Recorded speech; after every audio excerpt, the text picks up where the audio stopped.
With that, I'm going to open the February 18th meeting of the Wakefield Zoning Board of Appeals. I'll remind everyone that it's being recorded, will be available on the town's website the next few days. Also remind everybody in the room that you got to project your voice. We've had some feedback that we're hard to hear at some of them. So make sure that we're talking facing up. I'll start with roll call. Chip Tarbell. Here. Assuming Humphreys. Yeah. Dave Godfield. Here. Joe Pride. Here. Kirsten Brown. Here. Joining by Zoom. And as of now, I do not see Nick Patel. My name's Tom Lucy. Obviously, I am here. There is no legal notice tonight. So we're into the meat of the meeting. First up is cases 26-1, 26-2, 26-3, 50 Corner Powered Parkway. I see Attorney McGrail has joined us here this evening. Thank you, Mr. Chair. I have a continuance for Iona. Oh yeah, our practice has always been to, on matters that continue to read those into the record before we get into the meat of the meeting. I will read that letter now, if I can.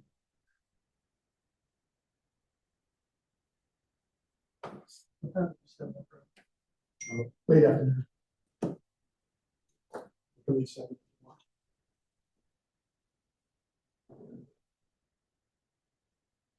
Anyway, rather than waste time with that, we received a letter today from Attorney McGrail, who represents Iona LLC, cases 26-21, 26-22, located at 525 Salem Street.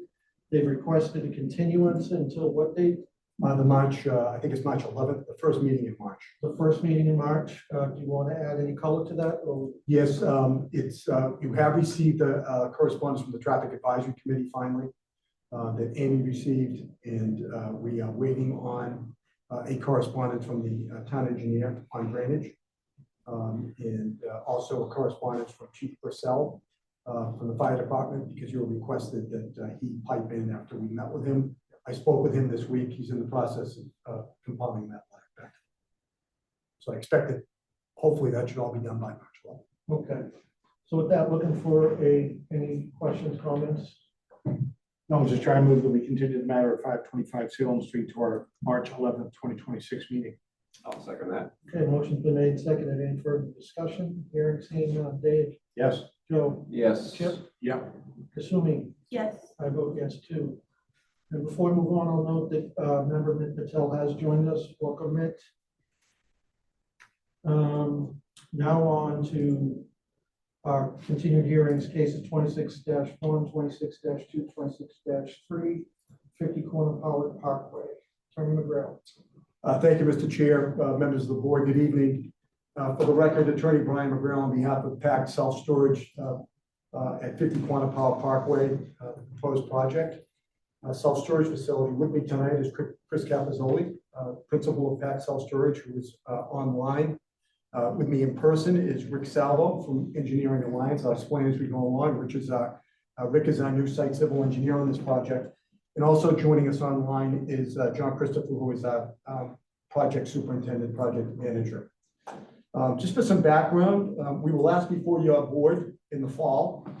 And as I think you are aware, pursuant to the continuances that I kept sending in throughout the fall, during the Conservation Commission's review process, the Conservation Commission requested a detailed definitive delineation of the wetland boundary of the property, and that took some time. In response to their request, we retained a gentleman by the name of Arthur Allen, a soil and wetland scientist, who worked for a company by the name of Ecotech to conduct a formal delineation of the wetland on the property.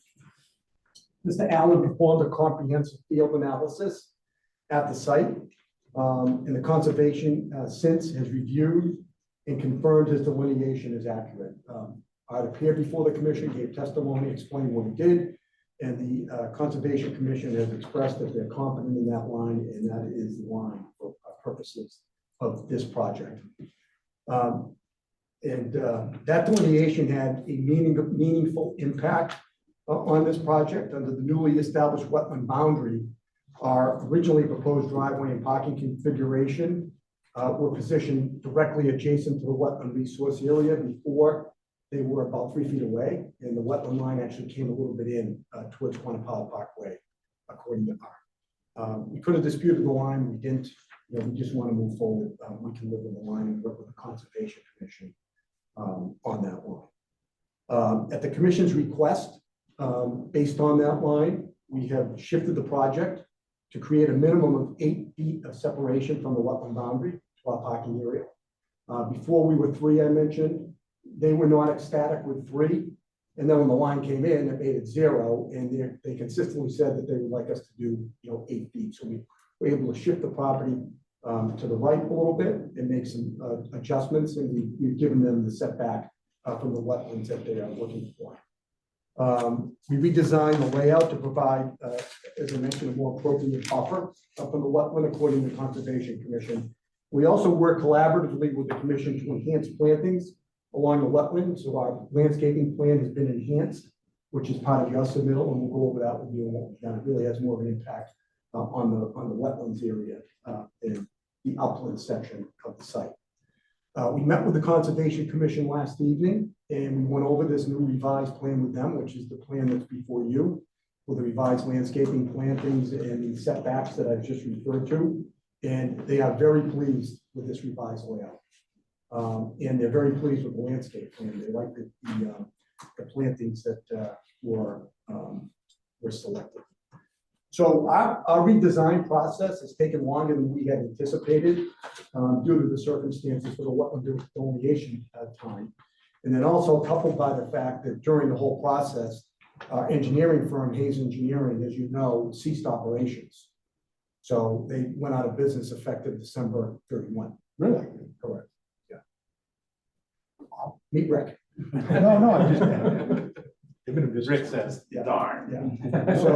So that, we subsequently retrained Rick Salvo from Engineering Alliance out of Saugus. I've worked with Rick on a number of projects. He's been before this board. I did the project at Main Street, the police building, the Santander Bank building. So you're familiar with Rick. Has an excellent resume and excellent capability. So he has now assumed full engineering responsibilities for this project.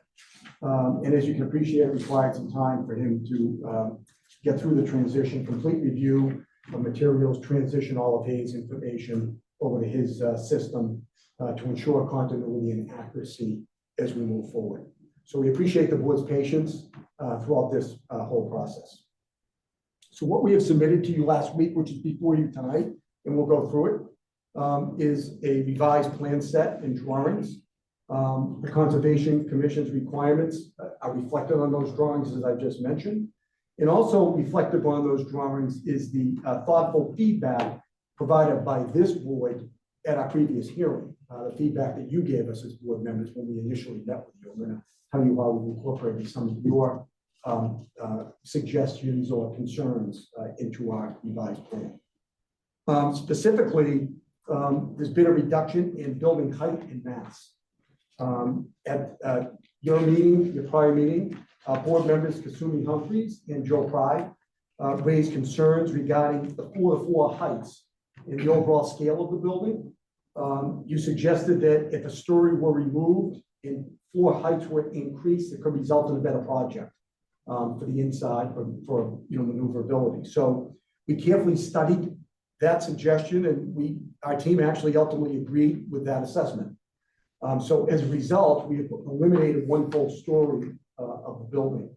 But in doing so, we've increased the floor-to-floor spacing between the floors to create a better height in the building for storage and improve its functionality of the building. The result is a reduced overall building size from approximately 116,000 square feet to 99,000 square feet. So it's a pretty significant reduction in size of the building for square footage perspective. This also achieved a raw height reduction in approximately 4 feet of the building. This is now a smaller and less intense building, which is reflected on the site plan and the revised architectural plans that we've submitted. Also, at your meeting, Mr. Tavell took issue with, for lack of a better term, the doghouse on the roof for access, the staircase that was in the back, big bump up in the back for staircase that the fire department wanted not to have a hatch. So we've eliminated the doghouse and we were able to redesign the building that the tower on the building, the decorative tower, if you will, now the stairs come right out the tower. So there's no doghouse as required. Also, a significant change is the prior building required 12 parking spaces based on the higher square footage. And with the 12 that were required, we were proposing 8, seeking a special permit reduction in the parking requirement. The reduced size of the building now takes that 12 and reduces the requirement to 10. But what we've been able to do, we're actually now providing 13 parking spaces. We have 10 outside, and we also are providing 3 inside. We've eliminated some storage inside, and we have 3 parking spaces inside. So now we exceed the parking count requirement by 3 on the redesign. So with that said, I'd like to just start by sharing the site plan, if I may. He's ready. He's ready.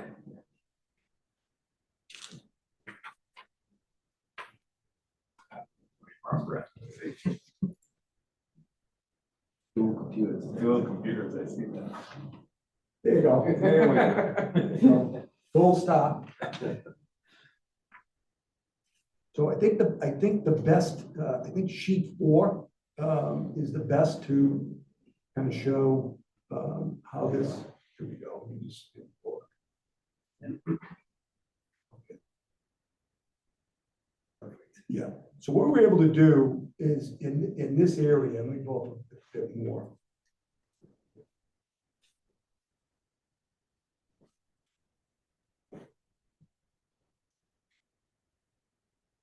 Okay, right in this area, as you can see, kind of the wetland line where these flag numbers are, the dash line, that is the new wetland sign that was set by Art Allen. And what we've been able to do is we've shifted the building to the right, and we now have an 8.6 foot setback from that wetland line that the Conservation Commission is ecstatic about in 11.2. And as you can see, we have 10 outdoor parking spaces. And when we get to the architectural plans, we will show you how that lays out as far as parking on the inside. I also want to go to the zoning table on this.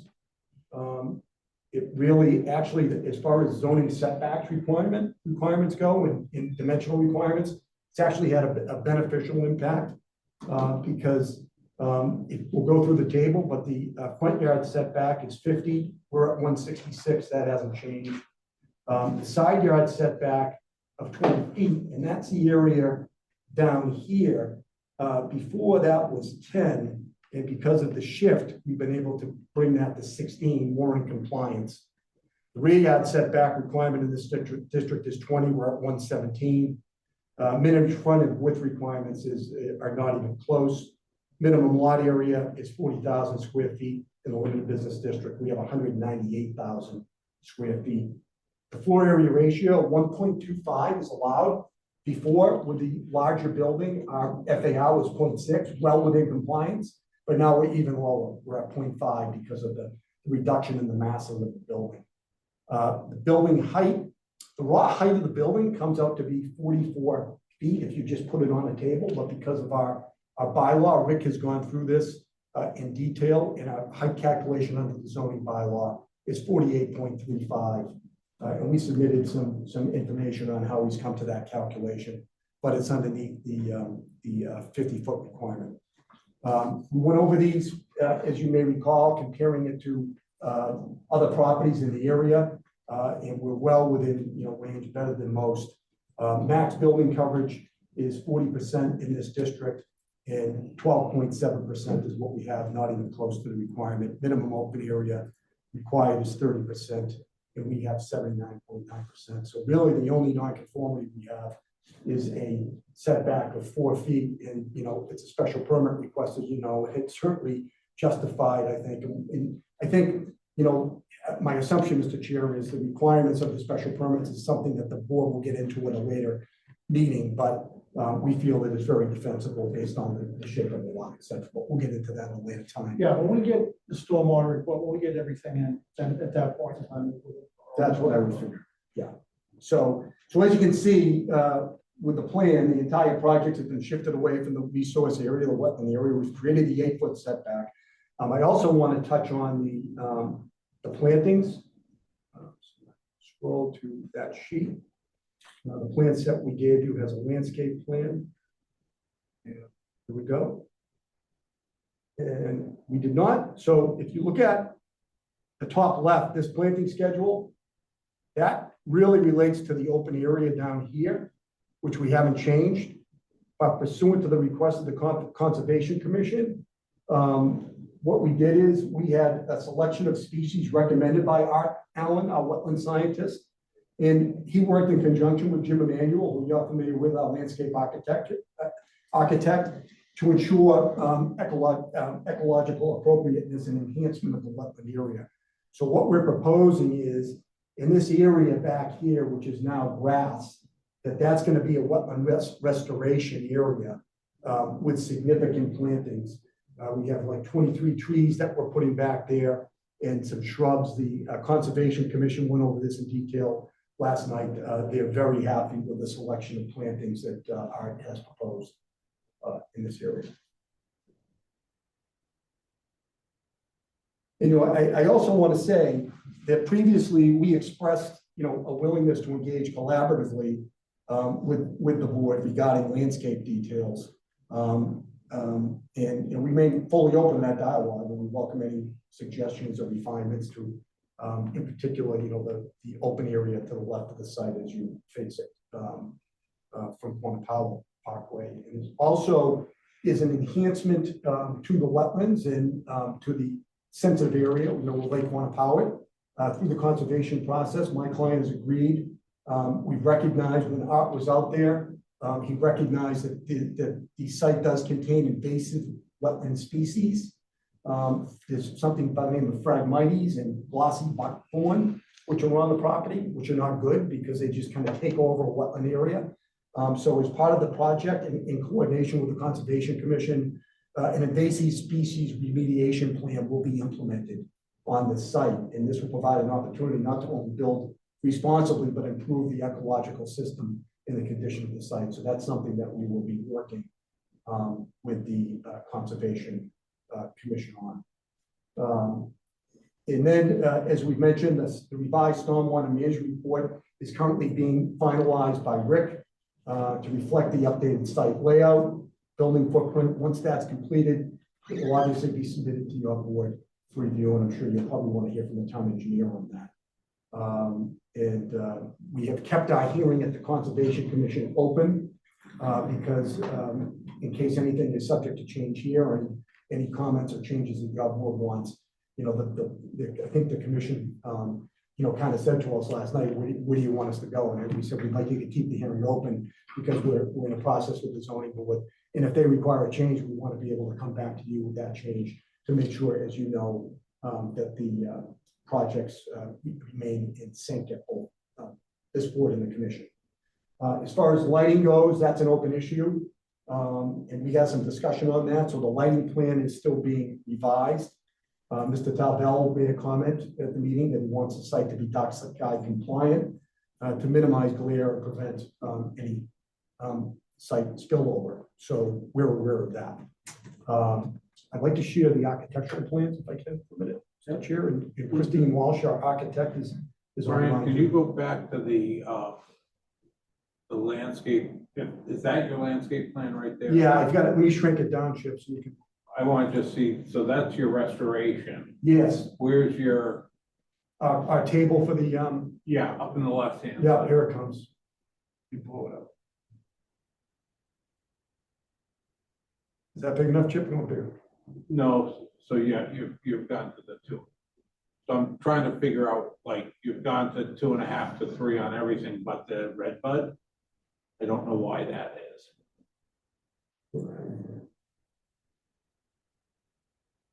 For caliper, Oh, Yeah, first one Yeah. on the list, yeah. oh, I see, he went to the, okay, I don't know why Jim did that. It may have been availability type of thing, but we can check. We'll check on that. yeah, I'm sure in the spring you'll be able to find everything you need. I know there was some question in the wetlands, like, 4-footers, but that's typical. You just get by little whips for the wetlands, and they hopefully take.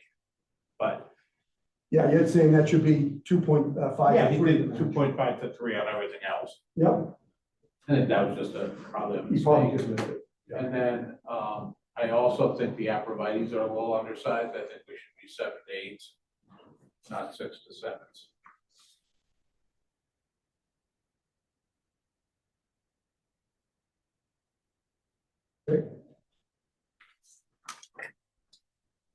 Because with a building height that you've got, these will look small, and we want them to look substantial when they go in. And there's no spaces that they're going into that they can't take the little bit larger ball.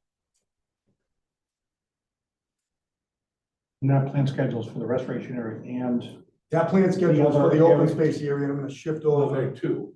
no, This it's for is- both. That plan Yeah, schedule is for the other both. one is for the. This there's plan the schedule on the right, restoration. Dave, is for the restoration area.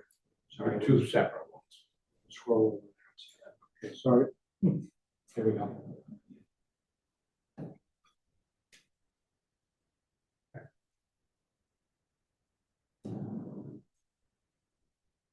Commission thought that the tree selections were excellent. I don't know what they are, but they were real adequate. Well, they have a lot of those have berries. Yeah. So they love berries for birds. 33 trees. Yeah, it's a good corner.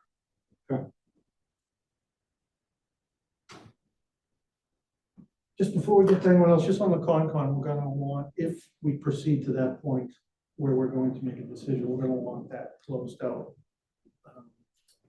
We want Concon closed out prior to us reviewing.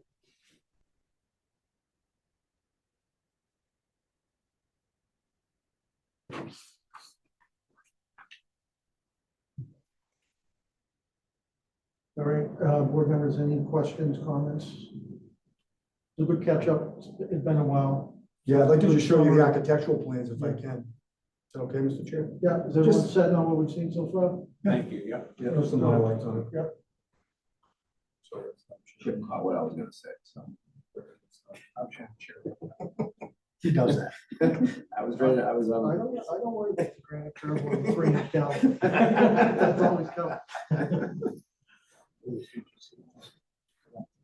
That's always the trouble when I switch my chair up front. Let me take a little better look here.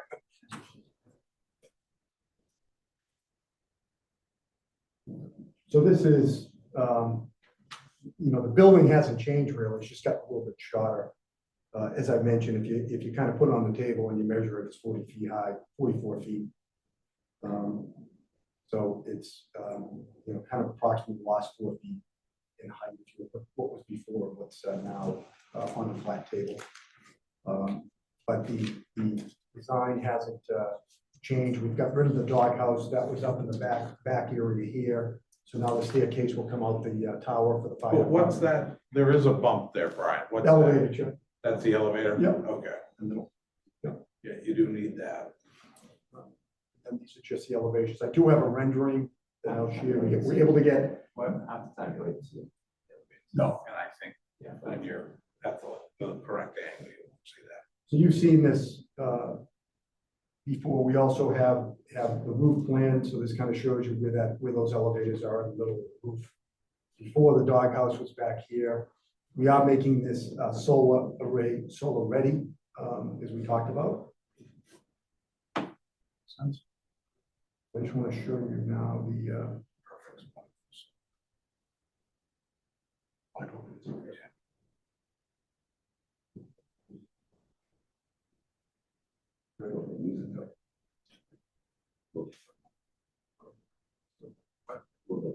A lot of places have.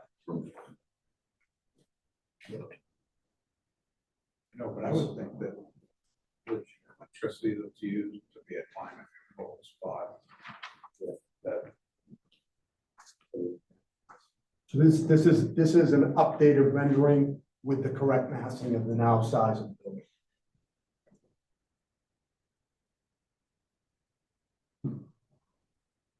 You can see the height comparatively has gone. It's pretty noticeable. Well, you said 4 feet, so Yeah, it's not, and it's been a while since we've probably seen I it. don't remember what it looked like. You don't have an old. I do. I don't think I saw it. 4 feet.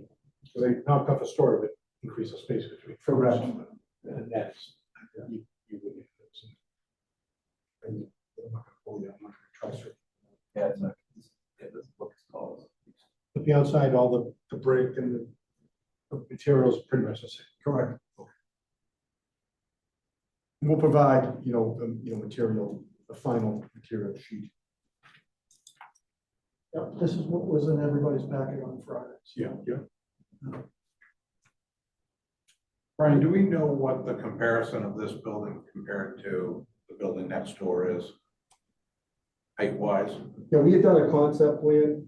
That building next door is, we came up with approximately 50 feet or 50 feet plus a little bit. I know at this point it's one more story.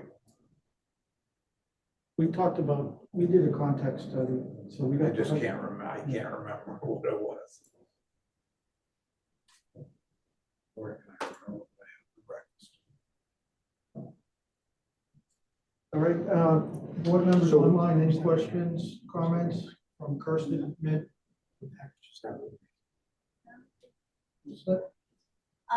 Brian, is that rendering in the package? No, I just got to them and sent it in. It just came in like at 5 o'clock. Oh, okay. Sorry if I missed that. Okay, So I went to Kirsten. I just got it. Were you gonna say something, Kirsten? No, I was just gonna say, I thought that it looked good. The rendering. Of course, I have, how complete are you on the interior layout? Are you coming back to present to us again or no? No, I think with going back to the hearing that the board had, the comments of the board were that you really weren't concerned with the interior layout. Those were the comments at that time. More concerned with the exterior, but how the units inside are gonna lay out. No. It's I submitted on don't the think plan, that, I but don't think that's within our Yeah. purview. not really, yeah. So my concern is there's a 2 handicap bathroom inside. They are not quite, I think it's really tight. It's almost like you need 4 feet minimum and you provide 4 feet minimum kind of thing, so I want them to look at it a little bit more to give a little wiggle space. I'm gonna share my screen just so we can. All of the restrooms are handicapped accessible. Christine, can you identify yourself for the record? Sorry, it's Christine Walsh from Menino Incorporated. All of the restrooms shown on the plan now are handicapped accessible. I can see that. For example, the one in first floor near the office, I think you provided 4 feet corridor going into the restroom. Does this plan help, assuming? Yeah. No, you moved up. It's right there, right there. Right there. Yeah, across from the water, the 4 feet clear is 4 feet is the minimum dimension with the door clearance. So I usually ask people to give like couple more inches extra, just in case the wall is not straight.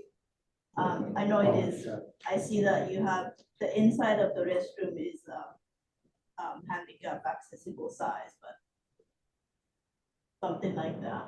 If you I can make the corridor a little bigger. That's fine. Yeah, if you can just wiggle the wall a little bit. Okay. Thank you. And as long as we have this up, you can see the 3 spaces that we put inside the building. I'm going to show that. And the second restroom is over by the loading now, and it's clearly larger than it needs to be, even for the handicap accessibility. Yeah, do you have a 12-inch on the push side of the door? Absolutely. Thank you. You're welcome. Even though we're not gonna spend a lot of time on the inside, I think the original proposal said about 800 units, you still thinking? Christine, what's a total unit count approximately now anticipated? All floors, Yes, all floors. approximately 659 units as laid out right now.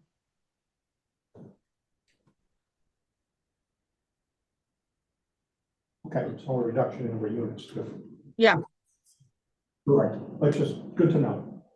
Reduction in units. we So I guess- lost approximately 180 units. So my summary, Mr. Chair, we have a smaller building. We've got reduced intensity, obviously, for the use and the number of units.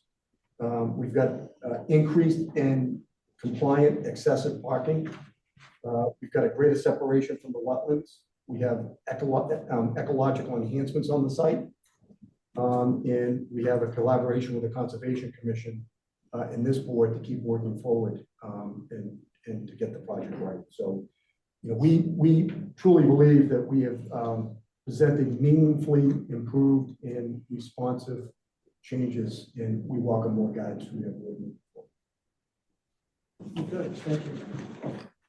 Any more comments, questions, board members?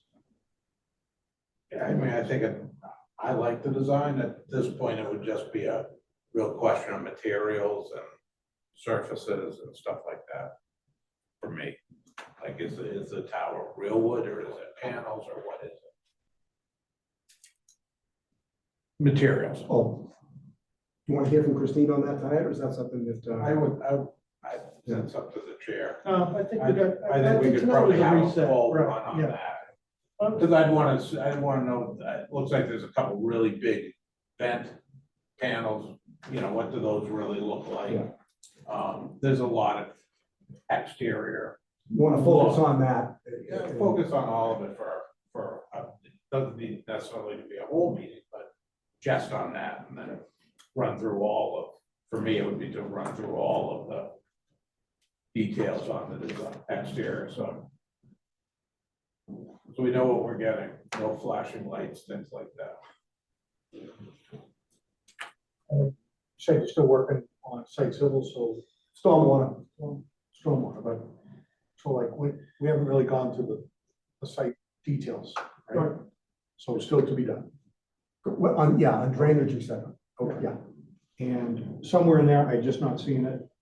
Is VGC on the site plan somewhere?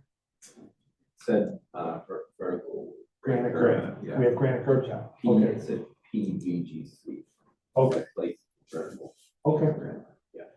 Just one of those things we were always looking for. Irrigation too, I didn't look for that, so. Not sure in that spot you need it. That's true. But yeah, well, I'm sure it's there.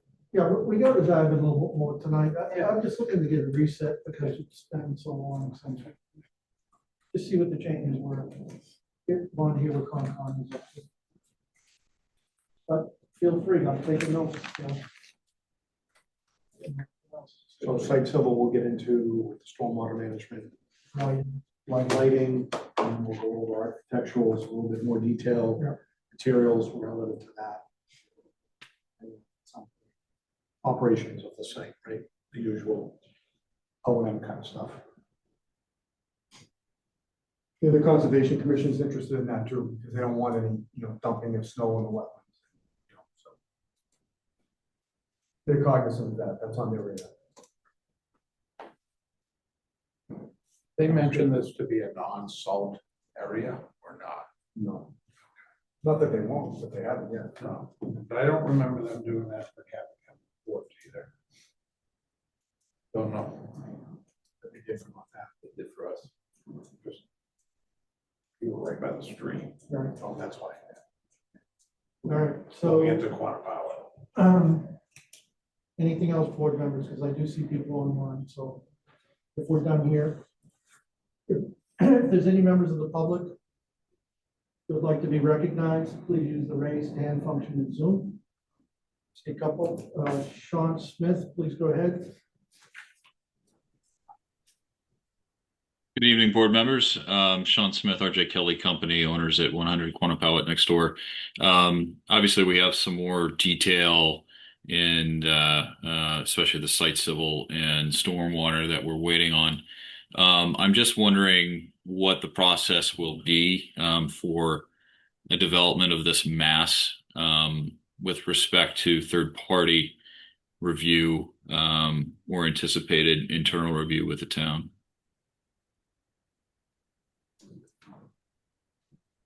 So help me understand that question. Well, typically with developments of this size, the plans, traffic reports, if any, in this case, I don't think Mr. McGrail, the applicant, have submitted a report. But with respect to the complexities here with floodplain, wetland setbacks, stormwater controls, the size, the mass of the building. We see these in our experience go out for a third-party review by a third-party engineering group. They offer their comments to make sure they are in compliance with things like the Massachusetts stormwater standards, the local regulations governing site plan reviews, things like driveway widths, parking widths, steering radii for trucks, those sorts of things. And I did not know if this board was planning to request one of those, or if this town staff will be expected to make those interpretations. It's been our practice to work with town staff. We have the subject matter expertise at town hall.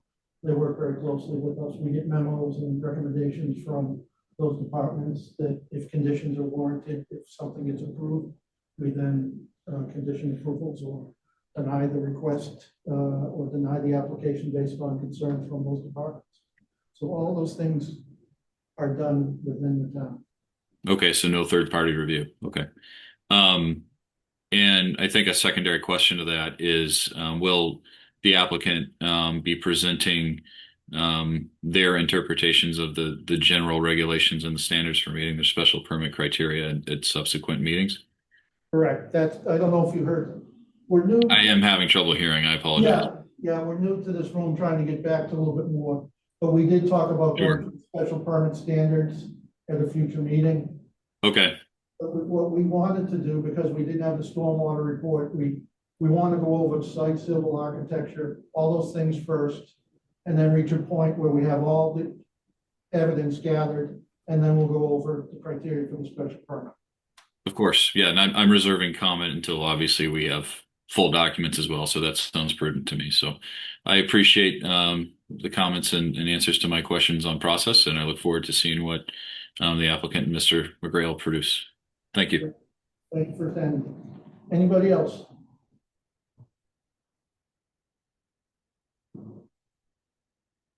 Going once, going twice. Not seeing anything else. Closing public comment. So from my notes, we have site civil, lighting, architecture, O&M, and am I missing anything? Just materials as part of architecture. Materials part of architecture. Brian, what do you see the Concom process being? Do you think they have one more meeting to approve your? I think they want the stormwater report. Which would make sense. Yeah, and I can't speak for them. I can tell you last night, they seem done. And where are you at with the stormwater report? Rick, you think we should be ready within a week or so? Yeah. We're wrapping it up now, so it should be pretty close.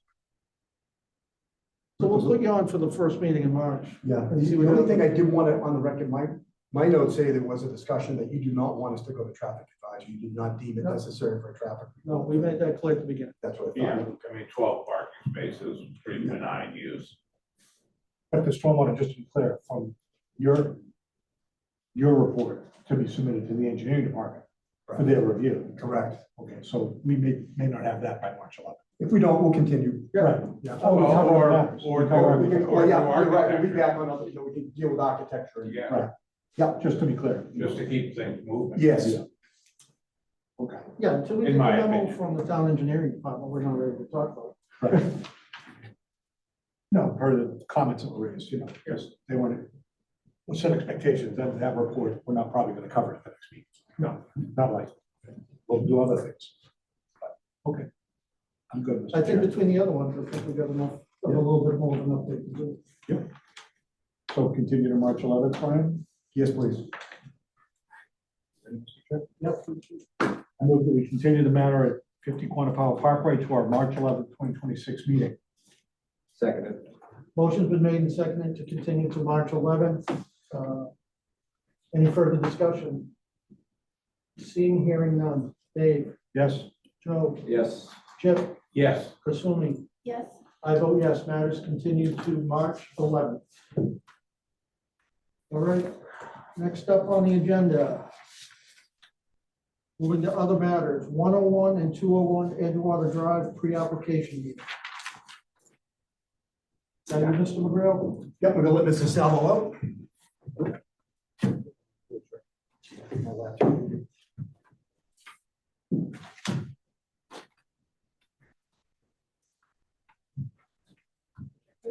Thank you.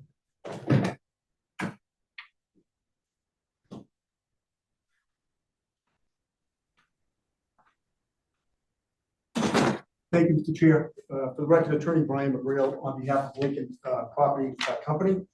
With me online, let me just make sure he is here. I'm here, Brian. Hi, Dante. How you doing? For the record, with me tonight is Dante Angelucci. He is the Senior Vice President of Development and Construction with Lincoln Property Company. Thank you for the opportunity to appear before the board regarding this matter as a pre-application meeting as contemplated by our zoning bylaw. We're here to introduce and discuss Lincoln's proposed possible acquisition and long-term repositioning of the Edgewater Office Park, which is an important property in the town of Wakefield, off of Edgewater Drive, as you're aware, down in the old Pleasure Island area. Dante will talk a little bit more about Lincoln, but to kind of set him up, Lincoln Property Company is one of the nation's most respected and experienced real estate development and management firms. Lincoln invests in communities and works collaboratively with local boards and staff to ensure thoughtful, sustainable outcomes in their communities. Wakefield has been fortunate to have very reputable companies come and have interest on key sites in town, as we were on 200, 400, and now Lincoln Properties at Edgewater. Edgewater Office Park currently consists of 7 office buildings, totaling approximately 1 million square feet. And I'd like to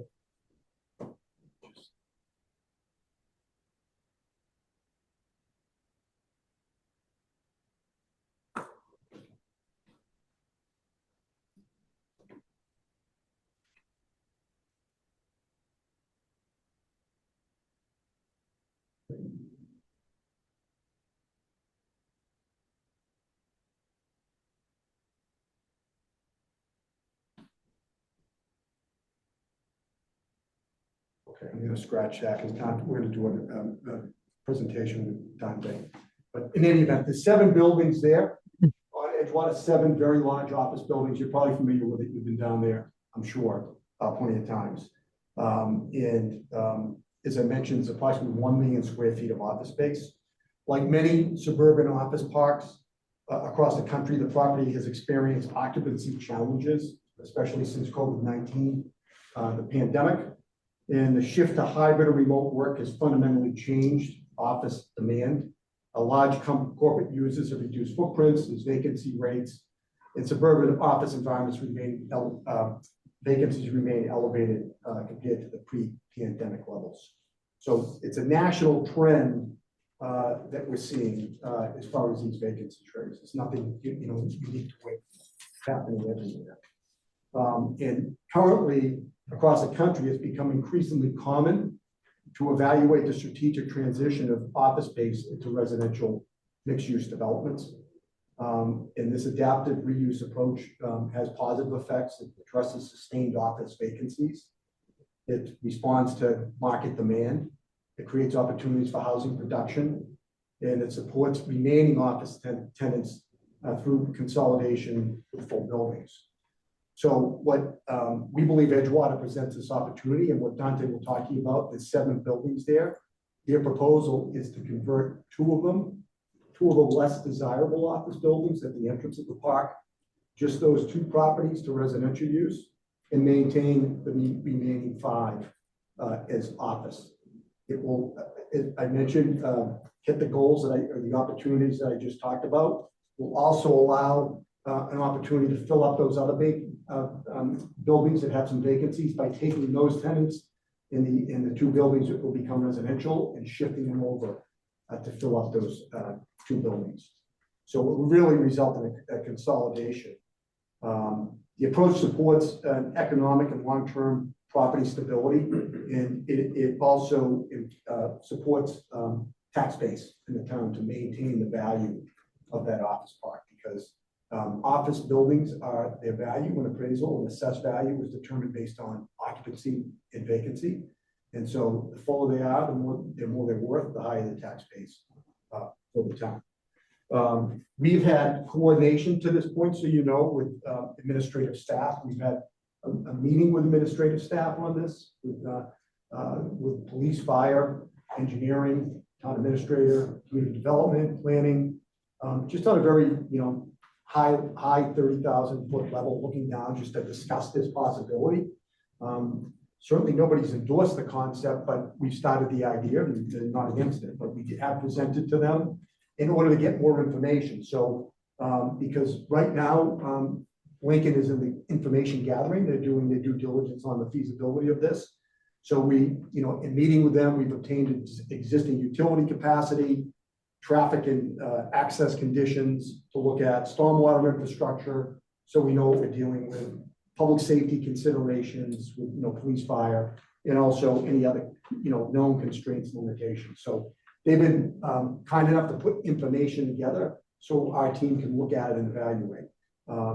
We're currently studying these potential impacts associated with the development of this size and scope, and we're evaluating any infrastructure upgrades or improvements that might be required for the project, because that allows Lincoln to kind of evaluate the feasibility of what we're here tonight to specifically understand what the board would like to see as part of the future site plan submission for this, anticipating it going forward. Introduce you to what we're thinking, find out the level of detail that you're going to want, scope of traffic, architecture, site considerations, and impacts, etc. So as always, our goal going forward will be to prepare a thorough and responsive application that reflects the board's priorities from the outset. So that kind of sets the table a little bit. I'd like to hand it over to Dante to talk a little bit about Lincoln, what they're all about, and their thoughts on the property. So in that regard, I have I share my screen, Mr. Chair? Please do.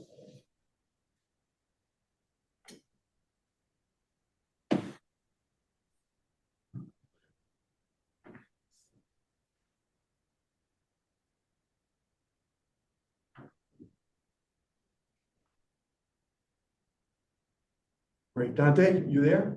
Yes, I am. Thank you. Take over. No, sure. Good evening. Again, my name is Dante Angelucci. I'm a Senior Vice President at Lincoln Property Company. I head up development and construction here in the Boston region. So I wanted just to essentially provide a little bit of background. Again, there's a very conceptual plan at the stage of the game, but we wanted to come in and offer you folks an opportunity to see what we're thinking about for the site. As Brian stated, I think there's concern regarding suburban office buildings today and vacancy issues. So we're looking at repositioning these 2 front buildings. But before I get into that, I just wanted to kind of give you a little bit of history and background on Lincoln. We're basically a 60-year-old company. We have about 720 million square feet that we've either leased and managed. We have $31 billion under asset management. We have 170 million square feet of development that we've completed, and we have 21.4 billion of active development today. We're a fully integrated real estate company. Our headquarters are in Dallas. This gives you a little bit of history. We started out as a residential multifamily developer, luxury developer, and then broadened into commercial in 1979, getting into industrial office and retail opportunities. And then we expanded our presence across at the southeast and northeast in the 80s. So we've had a presence here in Boston for quite a bit of time now. Again, from a development capability standpoint, we're a top 10 developer. We have $6 billion under construction today. Development pipelines about 15.4 billion. We have 53 million square feet in active developments. So that gives you a little bit of a history of the firm. We have about 8,000 multifamily units that we're currently developing in a variety of different locations across the country. So I'm not going to delve into that too much, but just to give you a sense, we do some very sophisticated large projects. One here in the Seaport, Aura. It's a very large mixed-use development we did right in the Seaport on a piece of Massport's ground lease land. Right below that project, the next one down, is a project I worked on. It was one of the first 5 stories over podium in Massachusetts under the new code. It was a 429 unit project over in Cambridge. Again, a stick-built project, similar to the type of product we'd be planning on building here at Edgewater. These are a few other projects we have around the country. Again, one in Hoboken, high rise. We have a project similarly in Jersey City. Again, a very significant large project, the number of units. So the Hoboken one has 357 units. We have 613 in Jersey City that we're building. The Draper, Utah project, the next one down. We basically have a 3,000 unit development that we're doing there as a mixed-use development with about 2 million square feet. You can go to the next one, Brian. Playa Vista, California. Again, we're doing a 420 unit project here in Playa Vista, California. And again, I'm just providing these to give you a little sense of our breadth and the size of projects we work on, the sophistication of the projects. You can go to the next slide, Brian. And then we have this one here in Dallas, which is a 235 unit residential tower. And so now I'm going to, again, this is a very conceptual plan, but we just wanted to introduce you folks to the project and get your thoughts and provide you with an opportunity to ask any questions you'd like. And, we can provide more information, but I'll provide the next plan if I could. So this is the existing 2 buildings we're looking at, which is 101 Edgewater and 201 Edgewater. Just to give you a sense, the 101 is a 76,000 square foot building over 2 levels. Building 102 is a 98,000 square foot building over 2 levels. There's about 572 surface parking spaces.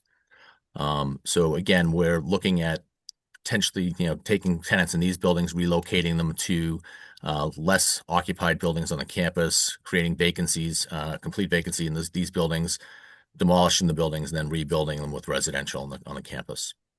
You can go to the next slide, Brian. Yeah, if I can just add to this. So this is, if you follow my cursor, this is coming from Audubon Road. So you're coming off of Salem Street, you're coming down Audubon, you take a right on Edgewater. These are the first 2 buildings on the right. One of them is actually on Audubon. But then the remaining 5 buildings are deeper into the office park. Brian, where's the pond? Is it in the There's corner? multiple ponds, but there's a pond over here, Chip. There's a pond way back on top of the screen that you can't even see. Where's the whale? Over here. Okay. You know what the whale is, Dante?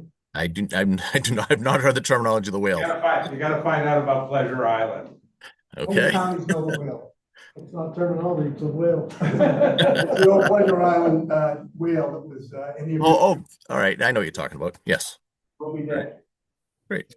Well, the next slide, Dante? Still in the Yes, if we could. Yep, that'd be great. Okay, so this kind of gives you a sense of the buildings we're looking at building. Again, we're trying to, essentially we're going to try to use the existing footprints of the foundations that are already existing to create less impact to any wetlands or anything like that regarding the waters that are close by, but using that existing foundations along those edges and building essentially 3 residential buildings.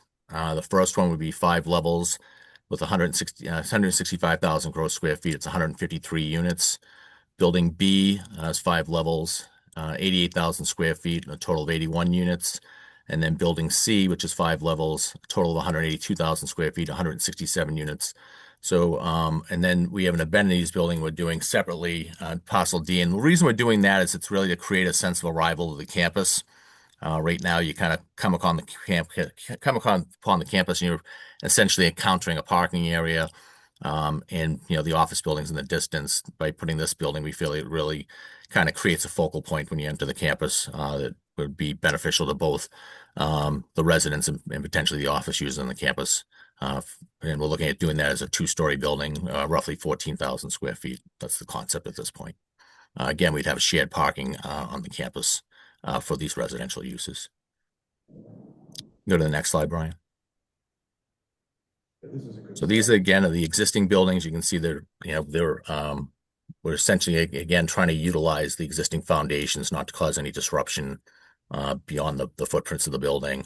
And we try to then use those to maximize, kind of the use of that foundation, but also the orientation of the buildings in relationship to what's there today to try and create residential units that would work and be marketable. We can go to the next slide, Brian. This is not a real attractive area of the office park, No, not at all. but out back is where the other buildings are, Chip, that you mentioned around the ponds, et cetera. Right.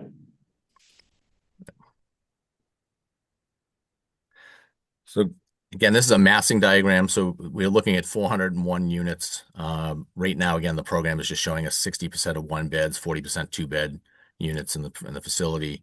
If we were moving forward to build this project, but again, you can see the different structures, how we laid them out, and how they're consistent with the existing underlying buildings. Essentially, that's what we have at this point in time. Again, it's very conceptual in nature. I want to thank you for your time, and look forward to responding to any questions you might have in any direction you want to give us. Thank you. Dante, could you maybe just get into a little bit what your intentions are with the remaining office buildings? The intention is to, again, make enhancements to those buildings as necessary, and relocate tenants from these buildings, 201 and 101, into those buildings to increase occupancy in those buildings, which makes them, more, from an operational standpoint, they're better buildings to be operated, and from a fiscal standpoint, it makes the campus a better campus. Again, with vacancy the way it is today in these campuses, these buildings will struggle, from a financial standpoint, economic standpoint, and even, maintenance standpoint. So what we're trying to do is, invest in the facility, create a mixed use environment, and then allow the transformation of the campus by relocating tenants in these buildings and having those other tenancies increase in occupancy, and make it just a more vibrant campus. But again, unfortunately, in today's world, these suburban campuses are really struggling with occupancy, getting enough tenants, getting enough interest. The work from home dynamic is not helping. So again, if we can make it a live work environment, it's going to be a much better situation for us, and also for the town, frankly, in terms of the tax income moving forward in the future. In addition, I think this is also well situated in the town because it's not in a neighborhood. It's proximate to the highway, so it's not going to have an adverse impact in terms of quality of life from traffic impacts and the like. So that's one of the real advantages of this site. Thank you. All right, thank you. You all set? Yes.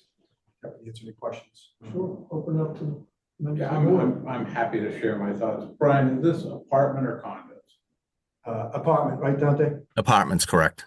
And Dante, is your Lincoln property built to own and to keep forever, or what's your philosophy on that? To be honest, it really depends on the asset. I mean, many of our assets we do keep for long periods of time. I wouldn't characterize ourselves as just merchant builders. For instance, the Aura project we built a number of years ago, and we still have retained ownership on that. We also did the Mark, which was a student housing building in near Northeastern's campus that we still own as well. So again, those were both built a number of years ago. So it's, it depends on the asset and kind of the ownership and interests in terms of maintaining ownership of the properties. It's interesting. I've heard your name, Lincoln Properties, not only here, but in some other suburban towns recently that you've bought other buildings like this in, let's say, Wellesley or other areas. And what is Lincoln Properties trying to get a bigger foothold in Massachusetts? What's happening with the company here? No, again, we've been established here in Massachusetts for quite some time, so it's not a function of footprint. Again, I think it's really looking at what's available in the marketplace and kind of opportunistic purchases, frankly. The deal you were referencing is a Needham that we purchased. It's a 97% leased project, cash flowing asset. So again, it's really an economic decision and opportunistic in nature. So if there's something we see that we like, that we think that there's opportunity to improve upon, and has a basis that we like from an economic standpoint, those are properties that we'd pursue. But again, we're actively purchasing and constructing buildings in and around Massachusetts of all different product types. Recently, we've done a handful of industrial buildings in other locations as well. How many residential properties do you have in Massachusetts that Right you're now, managing? so in terms of management, we have an affiliate firm that we owned, that there's a Lincoln firm that is managing our Aura project. We have since sold the management company, but again, we still own that asset and we still own the mark. Those are the two residential projects we own in Massachusetts at this time. We don't currently manage any residential in Massachusetts. As far as my comments on this project, one of the things that strikes me more than anything else is the amount of pavement. And if we're trying to create an environment that's more friendly and appetizing to people living there, would you ever consider some sort of parking garage to be able to release some of that pavement to more green space? It's certainly something we'd entertain. I think the challenge often with these projects is the economic feasibility. When you start getting into structured parking, and especially in suburban locations, the rents don't always justify the expense. So I think it's something we would happily evaluate, and if we can do it, we will definitely do that. But I can't commit to that day one without doing more diligence and really seeing where we're at from a total yield standpoint on the project as far as unit count and associated costs. So we've just gone through a process very similar to this with on Quantapawa with Cabot and Forbes. Yep. We've gotten a number of infrastructure things, shuttle route, stuff like that. Would you guys be able to join us in collaboratively thinking about enhancing that system and some of the things we've done with them to work together? And it's great that you're out. Unfortunately, people can walk to Marketplace. Well, that's Linfield. How do we get your residents down to Wakefield Center? Yep, right? And how do we enhance Wakefield? Many people wouldn't even know that Audubon Road is Wakefield. I would like to think that and if you decide to move forward in Wakefield, we'd love to have you. But we'd also love to have you as a major part of our economic infrastructure and the programs that we're trying to develop to enhance our town. Sure. And what I can tell you is historically, on projects I've worked on, we have contributed and engaged with communities with regard to local transportation systems and services. So that's something we absolutely would do. We've already met with the DPW and with the Power and Light Company to talk to them about infrastructure improvements we'd be considering to make for the project. But certainly we would do things. Again, we consider ourselves partners in the communities we work in. We absolutely would engage with you folks to try and figure out collaborative approaches and expending dollars to help fortify the transportation to the downtown area and to support local businesses. Yeah, I mean, I think you've got a great opportunity here. I think housing's perfect in that area. I see playgrounds, basketball courts, a lot of fun things that could possibly happen there as long as you have enough green space to do it. Sure. Yep. Yeah. Again, we would absolutely collaborate and do that. And, it's an alignment of interest from my perspective and from our firm's perspective with regard to, again, creating access to the site without forcing people to get in their cars and drive, but having a bus system that allows folks to get to those amenities is something we'd absolutely support and be interested in doing. So again, and that includes doing things on the campus itself that may be beneficial to the population as a whole. You guys met with Erin yet? Yes, Okay. yeah, we did. She was part of our meeting. So we've talked, Aaron, about shuttles and how to collaborate with, existing programs that are trying to be implemented by the town. This would be the perfect site to do it. If you're doing a loop throughout the town to kind of grab people, the train, the downtown, Well, then it catches everybody on the way catches too. everybody.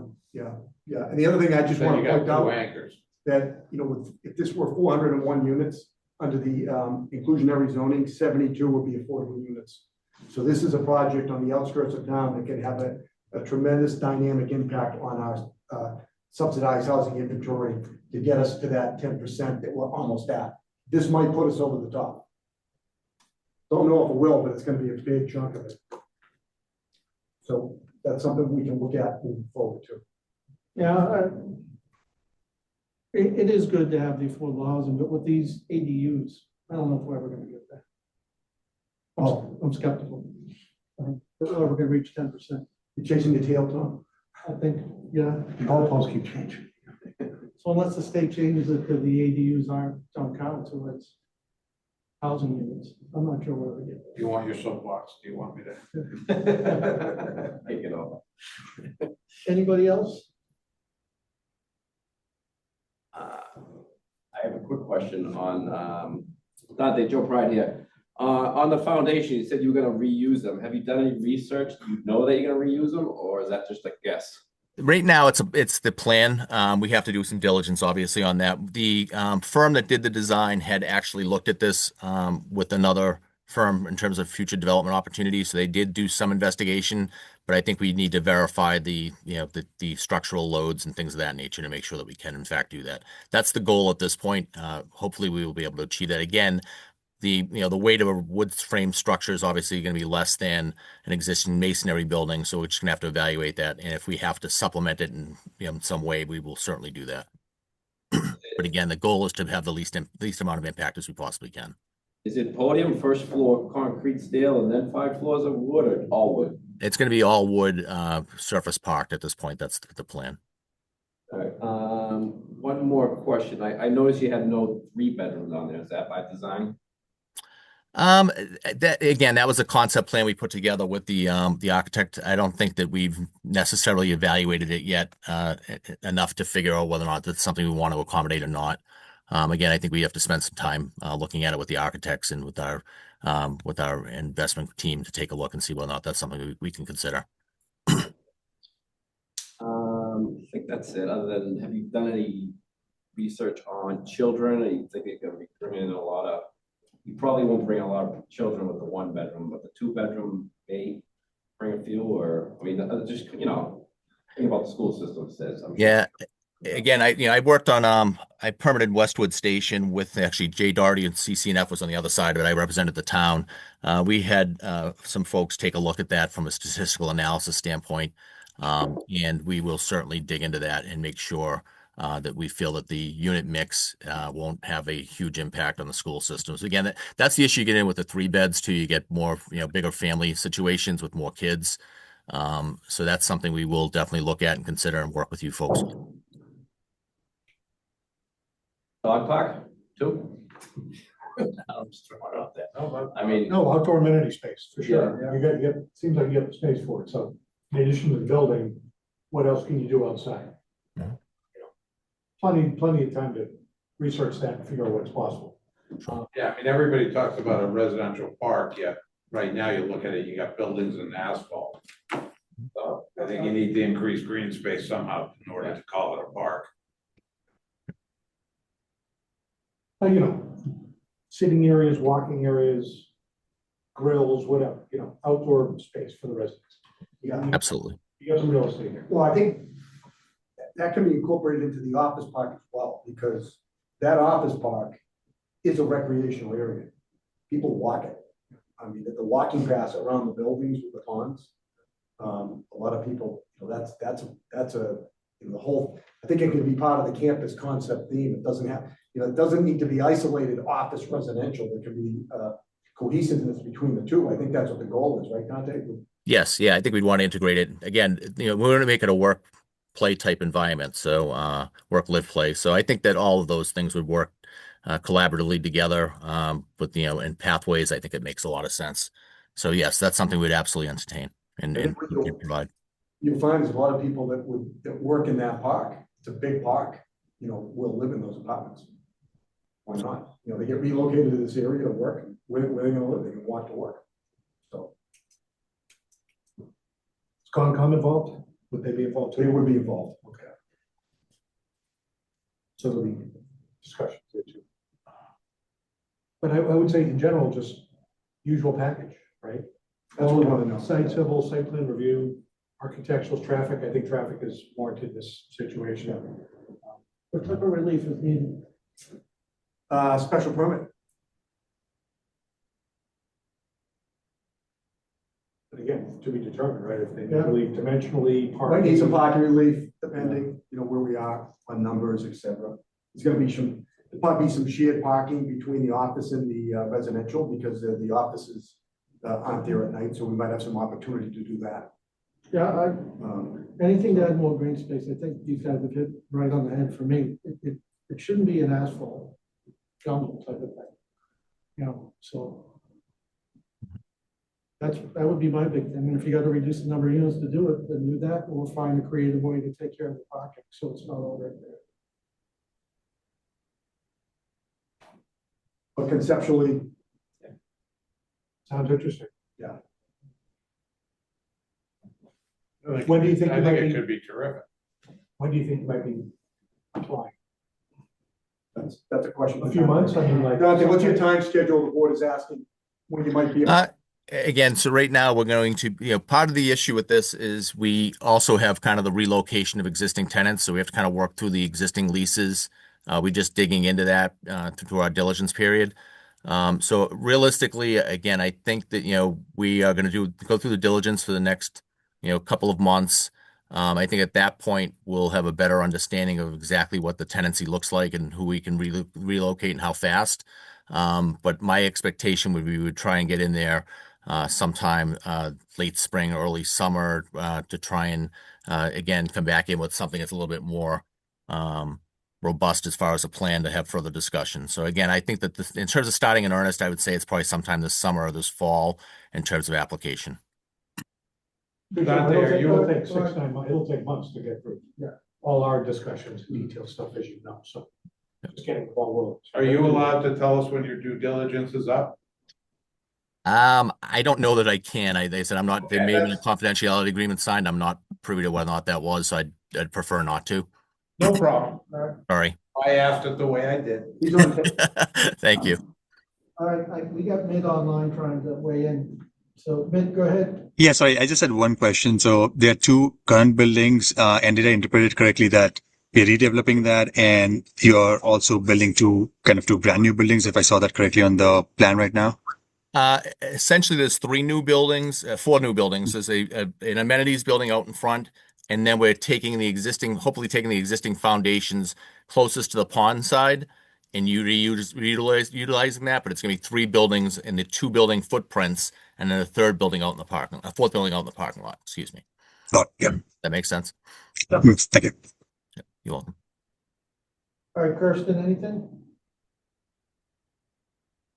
No. Hi, Dante. Hi, Kirsten. How you How doing? are you? Good to see you. No, I really support a lot of what the others have said. I think it could be a great opportunity. I think there's a lot of pavement there, but I think you need that as well.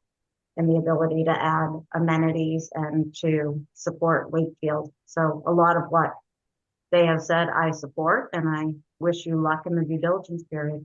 Great. Thanks, Kristen. All right, anybody else? Thank you. Got it. You got enough? Yep. Dante, you good? Yep, very good. Thank you very much. Really appreciate all your time. Thank you. All right, we're gonna move right along to annual, we have submitted annual report. Amy was kind enough to put it together. I looked at it. I thought it was fine. Any comments you might say? Yeah, I had a couple comments. So. Did you send it around? Amy, She's, she sent out the agenda. Oh, that's why I missed it. So, You'd have to look at the. well, a couple of the projects we did, are just whether they're noteworthy, we want to add like bullets on them. I think we did Gongcha on Main Street last year. Yeah. Petition for a fast food restaurant, we want to add that to the list. I don't know, it's just for, I'll do whatever you guys want, but I think it's just supposed to be representative. No, I know, but anything that people see and, it's like, oh, it's a record that we did this thing. So I'm just recommending I we have to add. be the one to break it to, but the only people that ever break it to is us. No. So. I'm happy to do it with the boardwalk. And even then, it's questionable. I'm not. But as part of the public record, these reports get included. So what to do, Dave, is just email me and Amy, anyone you want to add. Okay, well, I wanted to do it in the public hearing, so there's a couple of, Gongcha, we did a daycare center at Casoli's, at Greenwood Yeah. Place. Yeah. Did one downtown too. And that might have been the year before. I went back to all the agendas because I just want to make sure. And then at the very top, Amy, 47 new petitions. Like I went through our agendas and a lot of it was continued stuff. I didn't, where's the 47 come from? Did you count all the applications from like January's first hearing to December's last hearing? It just sounds like a lot for the number. I went through all the agendas and it just seemed like a lot of continued hearings. I just didn't see the 47. Yeah, so the fiscal year 25 actually started in July of 2024. So from July to June, July 24 to June 2025. Okay, so fiscal year. Yep. And I actually don't, I'm just double checking my list here. I'm just going to double check that Gongcha, because that might have actually been done in fiscal year 26. And that might not be on my list. Like we might not have done that before July 2020, June of 2025. That's fair, and I was going Yeah. more calendar, not fiscal, Yeah. so Yes. and then in the last section, where we say like many findings and determinations, just one couple notes. It says accessory apartments, we might want to put /ADUs, Okay. do those. I don't know if technically we started to do them in the 2025 fiscal year. I don't know, that bylaw got passed, we might not have done any until, I was thinking calendar, so. Yeah. I think our first one was in July, to be honest. It was the for Oakland, but I can double check that timing as well. If not, it'll be in next year's report, but ADUs is definitely sort of part of that accessory. And I don't think we did any pools last year. I know it's just a small item in there. Sometimes we do pools, but I went through the agendas. I don't think we did any pools last year. After accessory units, it says pools. We can strike rules. Yeah. Other than that, it was fine. Just a couple of minor things. I know that there was a pool at Quantapowhat. So I know that they might not have essentially come to you guys, but it was part of the permitting process. CCNF. We did that 3 years ago. We approved that 2 years ago. Yeah. 3 years ago. I don't know. Yeah, so we issued that permit this year. Really? Okay. Fair enough. I defer to you. But I know sometimes we do swimming pools, home stuff. Yeah, correct. I don't think he did any of those. You're correct. Right. Okay. Other than that, look good. Yeah, I wasn't sure about the timing of service. Like for Mike, what was it 6 years for him, roughly? I would know. For who? Mike Healy? Nikki? I've been on 6, so See, he before, got on before me, but I don't know, I think it was right before, right? I'd have to ask the town clerk's office. I'm with Chip, I can't remember what I had to do one time. Would the town clerk's office be able to help you? Because he got sworn in at some point. I don't know if it. I have a copy of the application that he submitted. So it was 6 years ago, but I can certainly. I'd call it 6 years of service. Okay, That sounds about right. I think that's fine. great, thank you.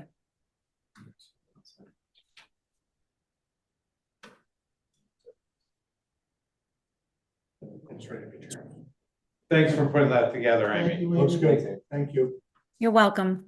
Thanks for being patient. It was my first one. I think as long as we reviewed it, we're very good. And there are no minutes because we just met last week. So we'll have those sets of minutes on tomorrow. Now, Joe. Nothing for me, I got. Oh, left. You brought up, I think the meeting before, did we hear anything about the Quantapowitt garage and the lights and the? We kind of talked about it last week. The garage is built the way it was. The lighting, I didn't see any notes that said it wasn't supposed to be LEDs. I don't know that much stuff in there. The lighting plan that we didn't. I don't know. Right, we can. My thought is, when they come back for their final, we'll make sure that we know exactly what they're doing and where they're at. Okay, but the garage, like the slats. The slats, Yeah, I looked at the plan. I tell you, it's very different than what I remember. Yeah, I remember We slats went through- everywhere, but yeah. the final plan only has that many slides. Okay. Actually, I'm up with this. Oh, Thanks okay. for looking at that, Jeff. Thank you. All right. That was the only thing in the back of my head. Yeah, so we did look into that. We'll talk to them about the circus lights when we come in. Well, some people don't mind them, so maybe actually, it is on 128 and it does face Reading, so Yeah. maybe it's not so bad. All right. Just FYI, Monday, I'm going before town council with CCNF for them to, everything that got approved at town meeting last. At the last town meeting, if you recall, town meeting vote was just to authorize town council To accept. to be able to accept it. So I don't know why I got to be there, but I got to be also there. Be happy. Hopefully they'll do it first. Yes. All right, well, good So luck. just FYI for folks, if you see something in the paper, something, that's all that. Just take We it, can tune in Monday and watch. take any action from town meeting. You're running for a seat, aren't you? It's too open. Okay. All right, that's an FYI. I don't think there's anything else, we're just here. Anyone else have anything? No. Anybody online? We all good? All right, with that, Motion to adjourn, Mr. Chair. always in order. Always folks. All in favor? Aye. Thanks for joining. Thank you, everyone. Good night. Good night.